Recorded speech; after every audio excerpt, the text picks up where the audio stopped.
I'm going to ask Professor Berman to open with the introductory remarks. Yes. Thank you, Avi. Thanks to the American Freedom Alliance, the Republican Jewish Coalition, and the other promoters of the event. I'm grateful for the invitation and to be able to speak with you this evening. Avi, you've set out a long list of questions. Let me just try to get at a few of them, but beginning perhaps with some good news. I don't think that the United States is seen as the pariah around the world. It is not viewed around the world uniformly as a scourge. This is a very limited or a localized problem in Europe, and not even in Europe, but in Western Europe, and in parts of the Islamic world, and not the whole Islamic world, certainly not in Kurdistan. We can look at the Pew data for Africa, for example, in countries like Ghana and the Ivory Coast in Nigeria. The United States gets approval ratings of 70%, 80%. In India and in China, there's strong support for the United States as well.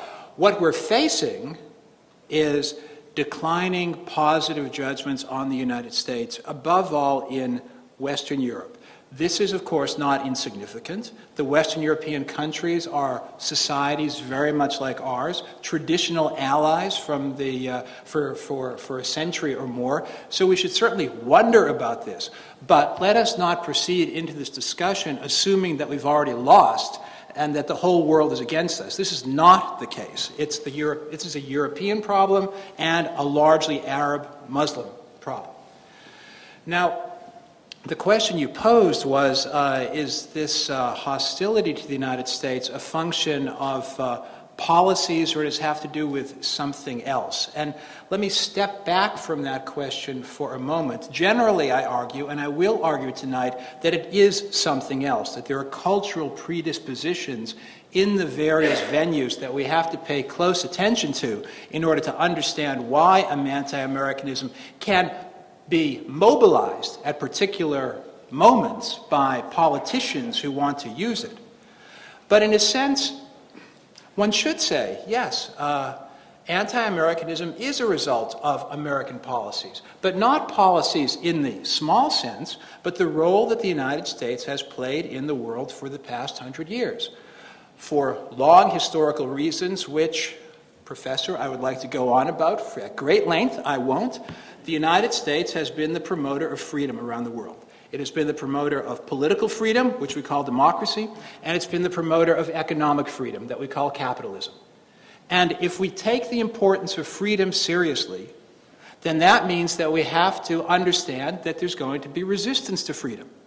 And the form that resistance to freedom takes is anti-Americanism. Now, there are a lot of intermediary steps there. There are a lot of qualifications that I want to build into that, but basically I think that's the story. On that level, yes, if America stopped being what America is, then perhaps there wouldn't be anti-Americanism. But that's not going to happen, nor do I think it should happen.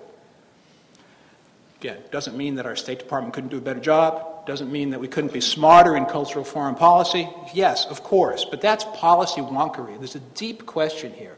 That America has been a force for good in the world. There is also evil in the world, and evil doesn't like good. Simple as that.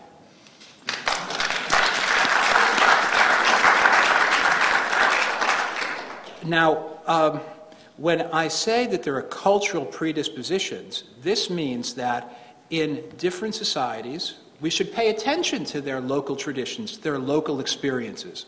And we can understand their responses to the United States against the background of these experiences. I began thinking about anti-Americanism when I spent a year in Paris. Actually, I arrived just 2 weeks before September 11th, so I was able to watch the response there. And then in the subsequent year, you may recall that President Bush made a number of trips to Europe.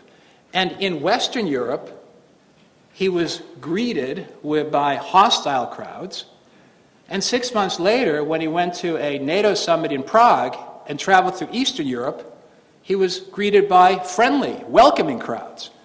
Now, it's not It's not rocket science of any sort to understand the difference between Western European experience of the United States and Eastern European experience of the United States.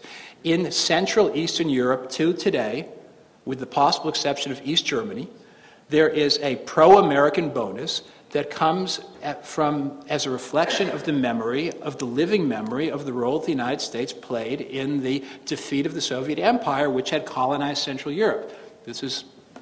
I'm not telling you anything that you don't know, but it's something that, in a sense, the editorial pages have forgotten. We played an important role in emancipating Eastern Europe. The Western Europeans didn't have that experience. They have a different relationship to the United States. I think a lot about that specific problem of Western European anti-Americanism. I'll say the obvious again. Anti-Americanism is not a legitimate policy dispute. We can disagree on this or that. You may think this way about health care, I may think that way about health care. That doesn't make anybody an anti-American. Anti-Americanism kicks in when you have global denunciations of the American way of life, when there's a predisposition to blame every evil in the world on the United States. I think it's even legitimate for Europeans to disagree over the war in Iraq. But when Gerhard Schröder went on a campaign trail and attacked Amerikanische Verhältnisse, American conditions, that was anti-Americanism. There he was pandering to an anti-American predisposition, a prejudice, a stereotype, just below the surface that a politician opportunistically was prepared to appeal to. He doesn't have to appeal to that kind of things anymore because he's being paid by Putin to run Gazprom and to strangle Central Europe on its energy needs. But that's another story. But that's the kind of person you were dealing with. Anti-Americanism is that global condemnation of the United States. And why were those predispositions available for appeal in Western Europe? In my work, I identify three types. There's an anxiety about the United States as democratic mass culture. Europe is the site of elite and achievement and aristocracy, and this is the homeland of trivia and the masses and the democratic culture of Hollywood.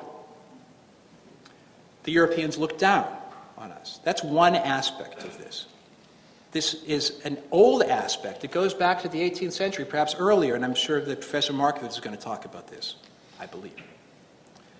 There's another version of anti-Americanism as a resource, as a cultural reservoir in Western Europe, and that is a legacy of the communist era.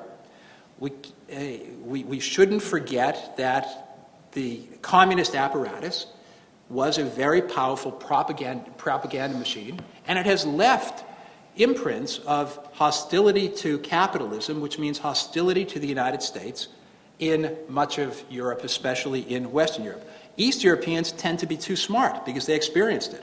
West Europeans only had to experience vicariously, therefore they can still play at Marxism. And then finally, I argue that in Europe, we have the particular context of the process of European unification going on.